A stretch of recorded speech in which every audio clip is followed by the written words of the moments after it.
இந்த பரபரப்பான வாழ்க்கையில் பொறுமையாக இருக்கணும்னு எல்லாரும் சொல்கிறாங்க. ஏன் பொறுமையாக இருக்கணும்? வாங்க பார்க்கலாம். ஒரு பசுமையான தோட்டத்தில் ஒரு சின்ன தேனி இருந்தது. அது அந்த தேன் கூட்டை தினமும் சுற்றி சுற்றி வந்துகிட்டே இருந்தது. ஆனால் அந்த தேன் கூடு திறக்கவே இல்லை. அது கூட இருந்த மற்ற பூச்சிகள் எல்லாம் கிண்டல் செஞ்சு சிரித்தாங்க. இது மூடப்பட்ட தேன் கூடு, இது திறக்காது, நீ ஏன் டெய்லி டைம் வேஸ்ட் பண்ணுறன்னு சிரித்தாங்க. ஆனாலும் அந்த சின்ன தேனி தினமும் நம்பிக்கையோட அந்த தேன் கூட்டுக்கு வந்துட்டு தான் இருந்தது. ஒவ்வொரு நாளும் ஓடிக்கிட்டே இருந்தது.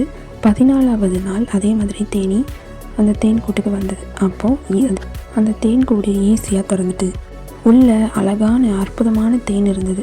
இதை பார்த்த மற்ற பூச்சிகள் எல்லாம் வாயடைச்சு போனாங்க. அப்போது அந்த சின்ன தேனி சொல்லுது, நம்பிக்கை மட்டும் இருந்தால் சில கதவுகள் லேட்டாக தான் திறக்கும். வாழ்க்கையிலையும் சில வாய்ப்புகள் லேட்டாக தான் திறக்கலாம். ஆனால் அந்த வாய்ப்பை நீங்கள் விடாமல் பிடிச்சிருந்தா அதை திறக்கும் உங்கள் கைகளாலேயே.